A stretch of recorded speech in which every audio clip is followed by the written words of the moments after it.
Welcome everyone to the University of California Application Workshop presented by UC Santa Barbara. My name is Kuka Acosta. I'm at UCSB as the Associate Director for Undergraduate Admission, and I'm excited that you've chosen to end the NACAC College Fair with us to learn a little bit more about the freshman admissions process and the application. So we do have a lot to get through. Let's get started. If you didn't already know, the University of California application happens to be open now for the class of 2021.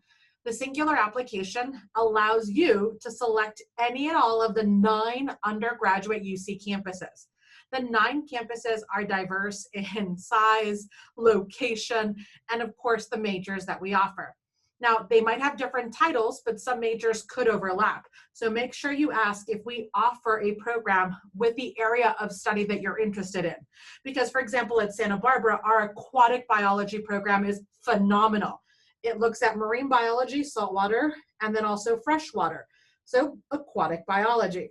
And if you were looking just for marine biology on the list, you'd miss it. Note that the 800 majors offered across the 9 campuses will give you an option and an opportunity to study almost anything on one or more of the University of California campuses. We hope that you'll apply to the campuses that might be the right fit for you.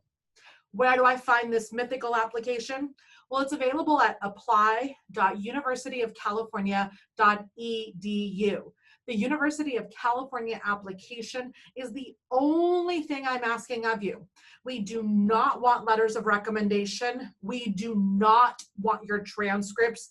We do not want your test scores. Nothing but what's in the application. Unless we specifically ask for anything new, note that only the UC application is going to be evaluated. The University of California does have a 30-day window for our undergraduate application. You have between November 1st, but no later than November 30th to push submit. Now, this is November 30th, midnight Pacific time. Pacific time. Within the application, we do not look at when you submitted this. So if you are thinking, ooh, early action, I'm going to turn it in on November 1st, you're not in a different position from that person who waited until November 30th. I will point out that Thanksgiving happens to be the weekend leading up to November 30th, so earlier is always better for your peace of mind. Now, the UC application asks 100+ questions, and we ask things because we need them in some way. But we want to make sure that you recognize that the University of California, as a public institution in the state of California, does adhere to Proposition 209, which tells you and us that we cannot use race, ethnicity, gender, religion as part of our evaluation process. While these questions are in the application, we do so because we do need to report these particular facts up to the state of California and the Department of Education. We ask questions, and sometimes we don't always get the context of the answer. So read through the questions and see whether or not you have to add the context as part of our evaluation. I will state that the University of California application has 2 menu bars. The first at the top of the screen that helps you navigate to log out and also to ask frequently asked questions. And then to the right-hand side, there is a navigation bar that shows you the 7 subtitles and subjects that we're asking for: about you, campuses and majors, academic history, testing, etc.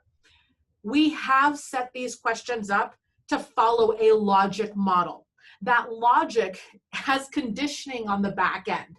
For example, if I were to jump into scholarships because I just want to look at what scholarship categories exist before I've entered campuses, then you're going to have an incomplete list of scholarship options. If I'm looking for a fee waiver, I have to answer the About You section and family income. So again, logic comes into play. Follow our logic, please, and thank you. We do have a 20-minute timer on the application. If we don't push save and continue, that timer will log us out after 20 minutes of inactivity. So please make sure that as you're working through the application, you use that save and continue button to restart the timer and of course to save your work. All right, we're gonna go section by section. And again, the Q&A box is active should you have questions so that you can ask them now and not have to wait until the end of our presentation.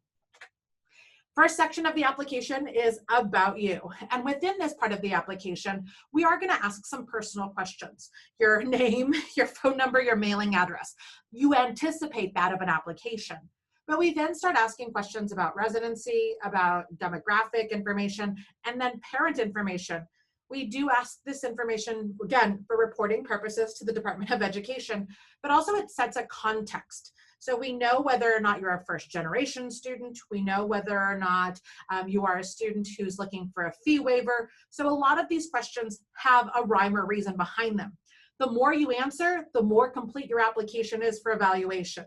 I want to remind you that nothing is going to hurt your admissions. I often hear that question quite often. Well, should I add family income, where we could appear to be well off? I don't care if you're a billionaire or if you make $20 a year as a household. I'm trying to get a better grasp of what was available to you. So that's the reason why we ask these questions, not to judge you, but to understand you. Now, the campuses and majors section of the UC application points out a really big and an important part of our review, and that is that the University of California application is built to have a mobile or a tablet device in place. When you're looking at the application on a tablet, you're actually going to see an alphabetical listing of the campuses. What you're going to want to do is select the campuses you wish to apply to. Now, if I apply to more than one campus, do I rank them? No, we don't ask you to rank us. In fact, if you apply to multiple campuses, a copy of your application, that one singular application, is going to be distributed to each of the campuses you're applying to. When that campus downloads your application, we assume we're your first choice because we are, right? You'll find that you can apply to different majors at different campuses. You'll also find that we never collaborate with one another when we evaluate your application. So if you apply to 9 campuses, 9 independent decisions will be shared with you in the spring. And then at that point, if you're in 9 different offers of admission, you decide which campus is the right fit for you. I'll point out that if you qualify for the fee waiver, you will be given 4 campuses free of charge, and any additional campuses will be charged for you. U.S. residents will be charged $70 per campus, and our international students will be charged $80 US per campus they wish to apply to. All right, so I've told the application where I want to apply, and now it's asking me, what do I want to apply as? So your major or your career choice, you're going to find that you're choosing a major based off of that UC campus and what they offer. All campuses except for Berkeley allow an alternate major or a second choice major. This is so that if you're applying to a program that's capped, impacted, or selective, all 3 words pretty much mean the same thing. It means that there are more qualified applicants than there are spaces allocated on that campus. So if you are applying to a capped, unimpacted, or a selective major, that campus may allocate an option for you to choose a second choice for admission.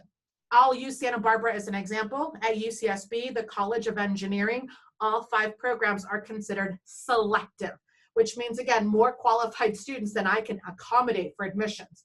So in the admissions process, what you're going to find is that if you don't get admitted to engineering, I will look to see if you have an alternate major, a second choice, and now you have a second chance for admission. I will point out Berkeley does not allow an alternate major. That's why you see that listing right there for you. Now, when it comes to the admissions process, we're going to ask you to look at colleges and think of UC as the house and colleges as rooms in the house. They have different purposes. You're going to see that majors might switch depending on which college or school you're applying to. If it's confusing, then toggle over to the category view. When you toggle over to category, we've listed our majors based off of subjects. Now, you'll be able to see that some categories have long lists of majors, and some majors will be offered in more than one category. For example, biology and business at UC Berkeley in their College of Letters and Science will be listed under biology and also the business category. So this is an easier way sometimes for students to find their interest or intended major. All 9 campuses allow you to apply as undeclared. So if you do not know your major, mark undeclared with confidence. It will not harm your evaluation on a UC campus. For those of you who are selecting a major that requires an audition or a supplement, you will see a gray box pop up once you've selected your major that will indicate there is an extra step to be completed. That extra step must be completed by the deadline allocated, or you haven't finished a full UC application. It might be an audition in January or February. It might be a supplement due in December. Make sure you're reading that particular requirement and asking that campus if you have any questions or concerns. When it comes to UC San Diego, the University of California, San Diego has you allocate a ranking to their 7 college structure. Their colleges don't house their majors. Instead, their majors are listed in disciplines. What you're going to find is that the college structure at San Diego is more about general education and their community. So if you are looking at the different communities and you don't know the difference between John Muir and Earl Warren College, that's a great question to, 1, look up on their website, or 2, to talk to a San Diego admissions representative about. You will move your rankings up and down because your first choice, number 1, and your 7th choice should be clearly noted. At Santa Barbara, for example, colleges don't have a ranking. So at San Diego, you need to rank the colleges. Don't leave it as something you'll do later. All right, we've talked about our college structure. Let's move on to academics. In the academic section of the UC application, we will ask you to essentially report what is in your transcript. We don't want that transcript though. Do not send it. I do not want it. All right, your high school sending it automatically. It's another thing I have to go through, verify. It's just taking away time for me actually reading your application. Instead, ask for a transcript so that you can use it as you work to self-report your curriculum. You have 7 academic subjects that I'm asking you to complete, known as your A through G requirements. 2 of these requirements could have been started before high school. Those are inclusive of math, algebra, geometry, algebra 2, language other than English, French, Italian, sign language, etc. If you took any of those 2 subjects before high school in 7th or 8th grade, you'll make note of it here. And then you list your high school. Your high school is going to be in one of 3 categories: California, the US but not California, and outside the US as an international high school. We consider all of our students equal in nature. There is only one singular application. There's not an international application and a California application. So this is where we get to see where your school is located and how we will evaluate your academic curriculum. If you're attending a California high school, then you'll list your school name, you can list your school city, you can list your 6-digit SEEB code, and find your school and push select. Make sure that you select the school that's in the right city. A few of you have high schools that are duplicated in California or in your state. For example, there's 2 San Marcos high schools, one in the city of Santa Barbara, one in the city of San Marcos. Make sure you're picking the correct school because we'll pre-populate your A through G course list on the back end of the application. All right, so California, check, I'm looking for my right school. If you're looking at a school outside of California but in the US, you're gonna tell me what state it's located in. And then you too will list and search based off of either school name or even a partial name, the city it's in, or your 6-digit SEEB code. When you've picked your school, then you'll give me additional information about when you were a student there and your grading term. I'll show you that in a minute. And finally, if your high school is outside of the United States, you will find that you'll tell me the country in which it's located, and then the same concept, searching by school name, school city, or school SEEB code. Now, within the application process, once you've entered your school, there are some questions that usually raise flags, and so I want to point them out to you. The first is whether or not your school has more than one grading term. Now, I use Pinecrest Academy in Florida Pinecrest School in Florida as a great example. They have some classes that are offered on semester where they have just a half-year grade. And then other classes are offered on a year-long platform, so one final official grade after a year of coursework. So this particular student would mark full and semester. Now, if your high school switched it up a little bit because of COVID, recognize that that switch up, what's officially going to go on your transcript? So if your school is doing a block schedule or a 4x4 in which you're taking a full year's worth of coursework this semester, but you're still just getting 2 official grades, then your term type didn't change. You're still on a semester. The other thing to make note of is that your academic year, so 9th, 10th, 11th, and 12th, will be associated with a calendar year, 17, 18, 18, 19, and so forth. If you've repeated a year, you'll list it twice. All right, last but definitely not least, as you're setting up your academics, is that now that you've told me the schools, plural, if you've been to more than one high school, where you were a student, now I want to know the courses and the grades earned at each one of those schools. If you're looking at this list, you'll see it's going to start with 9th grade. These are the classes I took. So the 17-18 school year as a 9th grader, I would press enter and continue. You're going to be asked to list your A through G requirements only. Now, PE, teacher's aid, health, they're not part of this. Yes, it might be on your transcript, but it's not academic in nature. I'm only looking for those academic courses here. You'll select your coursework. You'll tell me the classes in 9th grade that you took. So did you take a science? Did you take a history? Are you taking a math and so forth? You'll list your classes and then note your grades as you see them on your transcript. Don't round up. You might have taken AP US history and gotten a B. Well, then you enter a B in the application. We will calculate your GPA from sophomore and junior year grades, and we will give that extra weighted credit. You do not do that. We will do it for you. As a default, the winter, spring, and summer 2020 term, because of the pandemic and COVID-19, automatically showcases a drop-down menu that includes pass, no pass, credit, no credit. It's important that you recognize that if your school forced you to do this or gave you the option to do this, pass, credit, and a grade of C or higher are all equal to you finishing your academic A through G coursework. Last but not least, your senior year coursework needs to be entered. What are you currently taking this semester? And what are you planning to take next term? So IP for in progress and PL for planned coursework. All right, that's the academic section when it comes to high school. Now let's switch gears and talk about college. As a high school student, did you enroll in college coursework? Did you or will you, as a senior, take college classes?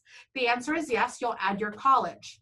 Now, this is a little different from high school in that I want to know at this particular college, when was the first time you took a class? When is the last time you plan to take a class? You'll then mark what grade is associated and then the term at that college. So if I, as a freshman in the spring of 2018, took a class, I'll use that. Last summer, this past summer, 2020, I took a class. And then I hope to take a class in the spring of my senior year. What happens if my plans change? Senior year, plans can change. So we don't hold you to it. If you can't register for the class because of space or just because you change your mind, your admission won't be in jeopardy, I promise. With regards to college coursework, you will list the classes based off of the department name and the college name. So if it was taught at your high school, but it created a college transcript, it goes in the college section and it will be listed under the college name. You will have to assign an A through G category to your college class. So my American Sign Language that I took, ASL 101, which is beginning at City College, is actually equivalent to year 2 of language. Now, if you're not sure about this, this is a thing you can ask the UC admissions officer, or note that we'll take this and correct it if it was a mistake. Some classes like psychology, economics are often confusing. Where does it go? It's an elective interdisciplinary course. Got it? Good. Let's keep going. Now, the University of California made a big announcement in March of 2020, and that was that we would be test optional for the class of 2021 and the class of 2022. Test optional! Woohoo! That means we do not require an exam for freshman admissions. Pause for dramatic effect. I know, we don't require an exam. The University of California will allow a student to self-report an exam in the application should they desire to do so. So look at the wording of the question. Do you want to report an ACT or an SAT? It's not asking you, did you take a test? It's not asking you, what is your score? It's saying, after taking the test and getting your report, do you want to share it? And if the answer is no, then say no and move on. And if the answer is yes, you're able to now add scores. We do want to remind you that we do not want official test scores. This is a new concept for the class of 2021. Do not send us test scores. Now, in this testing section, we also allow you to self-report IB and AP exams. Advanced placement exams are optional. You can choose to tell me if you took a test and got a 1 or a 2, or you can completely leave that blank. If you got a 3, 4, or a 5 on an AP exam, that will earn you college credits, so I hope you choose to share that with us. You can also tell me planned test dates for the spring of your senior year, with the knowledge that if something happens and you can't take the test, that's perfectly okay as well. International Baccalaureate students, if you're doing the IB diploma, your IB exams as well as predicted grades will go in this section of the application. IB predicted grades. Take a deep breath in and then let it out. Many of us don't use predicted grades at all in our evaluation of your application. IB scores of 5 or better will earn you college credits too. Okay, testing done. Let's move on. Let's go on to the awards section. Within the University of California, we do ask for what you've done outside of the classroom. You can give us up to 20 activities and awards in any of the 6 subjects you see listed here. Awards and honors, educational preparation programs, which often are California things like Upward Bound, AVID, CalSOAP. There's also extracurriculars, which are sports, clubs, or hobbies. Other work, this is where I can add my health class or my teacher's aid class if I need to or want to. And then volunteer and community service is self-explanatory.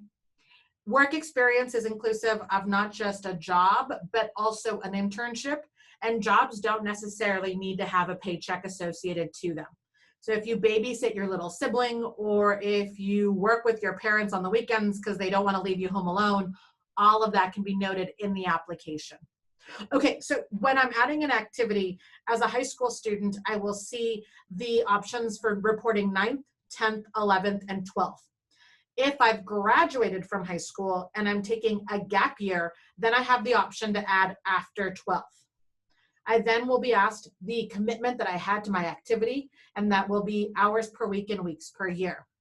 You have a 350 character description of your activity, in which you should not be telling me what is the activity. I don't need a description of what is Model UN or what is volleyball. Instead, I want to know what you did in that particular activity. How were you engaged? How were you involved? This is where you can tell me if you've started the activity before high school. Maybe you've been doing soccer since you were 5 years old. That can go in this description box so that I now know it's not just the 4 years of high school, but it was the 7 years leading up to it as well. You can, in this particular section, talk about the rigor of your activity, your hobby, your work experience. So does it include national, regional, or local accommodations or accolades? Make sure that those descriptions are there because context matters. All right. Let's move on to scholarships, shall we? It's the application for admission and scholarships. That's right, admission and scholarships. The University of California application does have multiple sections of scholarships: academics, career plans, family circumstances, and relationships. You'll see those categories there. You want to read through each particular tab and each particular category and mark all of those that apply to you. Some questions may be similar. Born in California, raised in California. Kind of the same thing, right? Slight differences. Single parent household, single mother household. Again, small differences. And that's because you're telling the application which UC campuses you're applying to. Those endowment scholarship dollars and the categories for them are now being populated on the back end of the scholarship section. And what might be true at Davis for a single parent household is different at Santa Cruz because they're looking for single mother household. So small differences. Note that within the application, this is also where you can identify as a first-generation college student and request access into the EOP program, which is our Educational Opportunity Program. Whew, almost done. Last section of the application is personal insight questions. I love the insight questions. It's so much fun. My favorite part of the application is understanding who you are. The personal insight questions are never read by themselves. They're always read in the context of your whole application. And the goal is that the directors of admission across the UC campuses came together to create 8 questions that could span different points of view.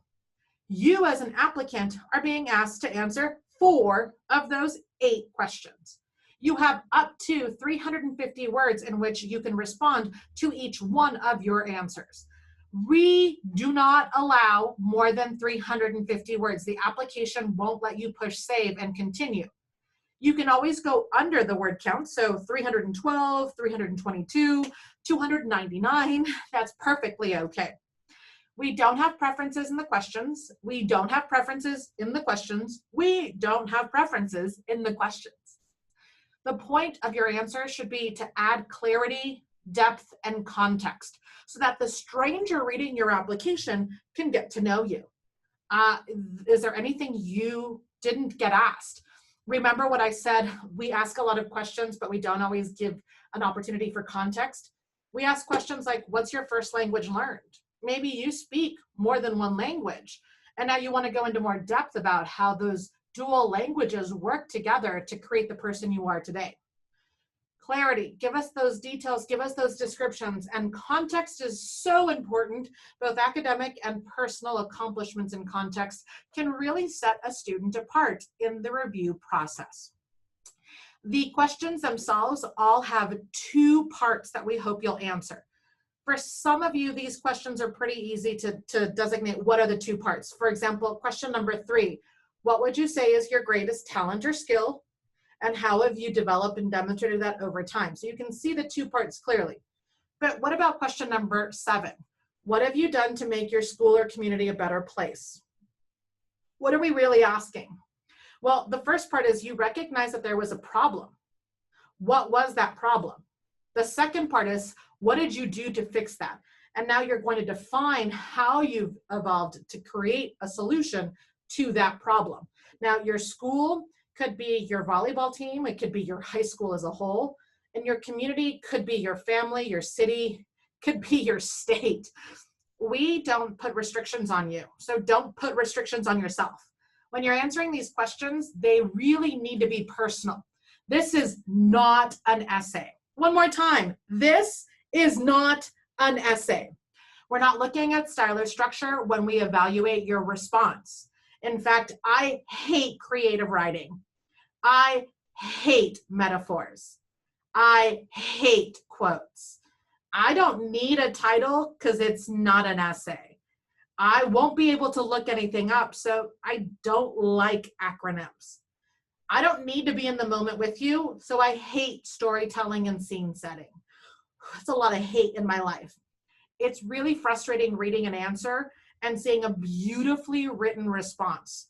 Wow, you spent so much time on style and structure that you forgot about content. Because as an Office of Admissions representative, I'm not looking to see, can you successfully transition to my English class, or where should I place you in my writing department? Instead, I'm going, who are you and what have you done? That's the job of the admissions officer across the 9 campuses. And so your response should be personal. It should be discovering new knowledge about you. It should be clear because I can't guess anything. And it 100% needs to be new knowledge. So within the application, you should read your whole response and then see, did you repeat yourself? Oh, I'm in mock trial. I'm in Model UN. Well, I already know that. You told me about it in the activities section. Here instead, you'll enhance knowledge. You'll give me those details. You'll set the context of why it's so competitive to be in mock trial at your high school. You'll go into that depth, and I hope that you do so with I statements. I believe, I dream of, I desire, because of, I have, and that you use your own words with the knowledge that we will not be grading style or structure, nor will we be evaluating your writing ability in the sense of grammar and spelling. It can be a detriment if there's a lot of spelling errors, but again, I can't use that against you. And yes, that is the University of California mantra, not just Santa Barbara. The application itself does have a section called additional comments that will allow you to give me small snippets of who you are and what you've done. This is where random statements can come into place. You have 550 words in the personal insight question section of the application to add more detail and depth. Don't try to force something into a PIQ that doesn't make sense. Instead, use it in the additional comment section. All of our students had remote instruction during the pandemic and the spring of 2020. We know this. COVID-19 forced all of you to stay at home. I'm anticipating pretty much nothing happening April, May, June, and July of your senior year. I'm sorry, of this year, 2020. So please don't feel like you have to say, I was on a house lockdown because of the pandemic. I got that. But despite the pandemic, I was able to. Might be a personal insight question response. If not, then it could be an additional comment, or is it a description in your activity itself? Think about those particular comments. Last but not least, your timeline. The application, while it's active now, the submit button is still not there yet, not until November 1st. Between November 1st and November 30th, remember, no early action, no early decision. The application itself will be submitted, and also, I hope, your financial aid request. You can submit a FAFSA or a California DREAM Act for my undocumented AB 540 eligible students in California. You have a March 2nd priority deadline for financial aid so that if you qualify, we can also award you not just an offer of admission in late March, but also a financial aid award letter. I'll point out that the University of California, if you say yes to an offer of admission, then we want your transcripts, then we want your test scores, then we want that official documentation. So not on the front end, but after you've graduated high school, all of those documents will come to us. Did we miss anything? I hope not. But in case you did, once again, the application is available on apply.universityofcalifornia.edu. The UC application has its own helpline, so should something technical happen, I push save and continue and everything disappeared. That could be scary. The UC campuses don't help with tech support. So make sure you know the UC application support email address. This is also on the apply.universityofcalifornia homepage. We do have time for some questions, so I'm going to turn it over and open that chat box and ask my friend Robin Morton, who's been answering questions for you in the Q&A, to help me out. Hey, Robin, don't be shy. Say hi. Hello, everyone. Thank you so much for joining us this evening. All right. Do we have any questions that we should answer out loud?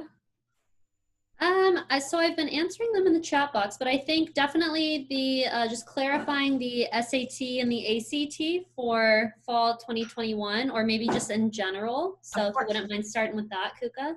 Sounds like a plan. So once again, the University of California policy is that the class of 2021, so fall 2021 applicants, and also fall 2022 applicants, will find that we are test optional, which means within the UC application, you have the ability to add a test score should you wish to do so.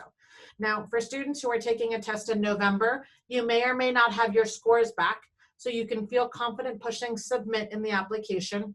For those of you taking a December test, if you can get into one, you can also find yourself logging back into the application after receiving your scores and deciding, I want to share this. But I should point out that each UC campus, when they download your application, their individual faculty admissions committee has told them should they or should they not use that self-reported score. Many of the campuses have publicly announced that they will not be using that score. Santa Barbara is one of those campuses, for example. We will not be using it for merit. We will not be using it for admission selection. So please be aware that you want to chat with each UC campus to ask how they, if they will be using that self-reported score in the application. Good questions. All right. I see more questions. Let's see. All right. Go for it. Help me out, Robin. Oh, I'm just kind of bringing them. We have a lot of questions about, for the purposes of UC, who is considered a first-generation student? The University of California considers a first-generation student a student whose parents, mother, father, do not have a 4-year university degree, a bachelor's degree. So if my mom went to community college, got an associate's, or never finished a degree, I am still first generation.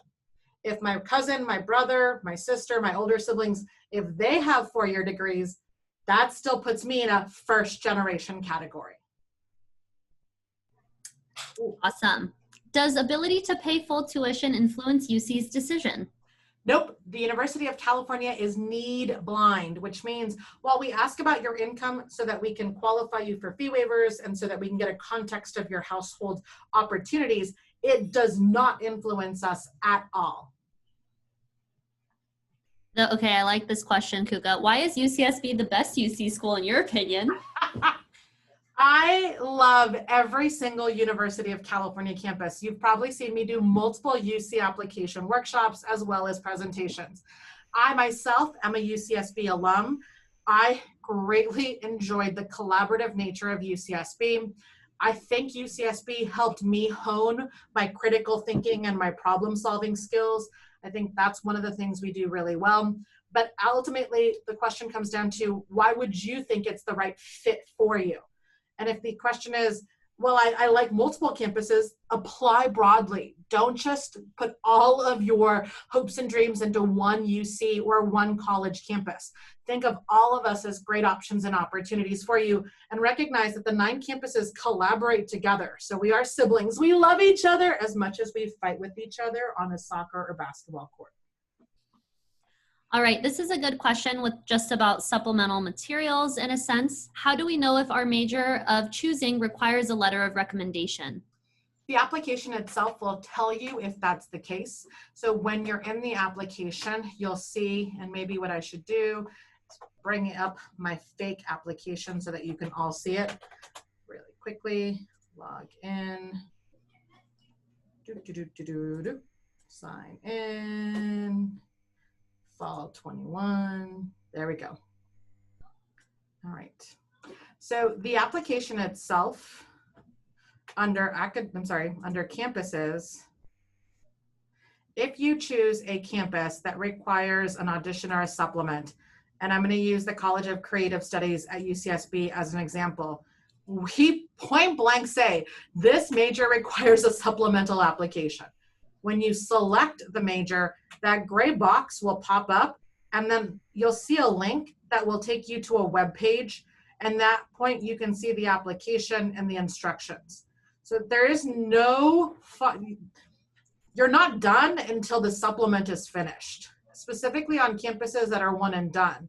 So if you're applying just to UCSB's College of Creative Studies, there's no alternate, and you're applying to computing. If you don't get admitted, you're not getting into UCSB. So make sure that you finish that particular process. I'll use another campus example for an audition. I know that UC Irvine happens to have their dance major requires an audition. Audition required. There's that gray box. Click on that link and it takes me to their page for their department audition instructions. So again, make sure that you see that for supplements and or auditions. Perfect. Thank you, Kuka. How many out-of-state students does UC accept? The University of California does have a California resident and then our non-resident, and that's inclusive of international and domestic non-residents. And that number is going to vary from campus to campus depending on their overall enrollment. So I don't have a set number for you. The state of California has put legislation in place, so some campuses are blocked from growing larger than they already are. Other campuses are still in growth mode, so that would be a great campus by campus question. Awesome. I go to a private school not located in California. If they don't offer A through G courses for everything needed in the application, where is an area you could write that? So if the University of California recognizes your state or your country, and then your educational system. So you might have, for example, you might be at the American School of Tegucigalpas in Honduras.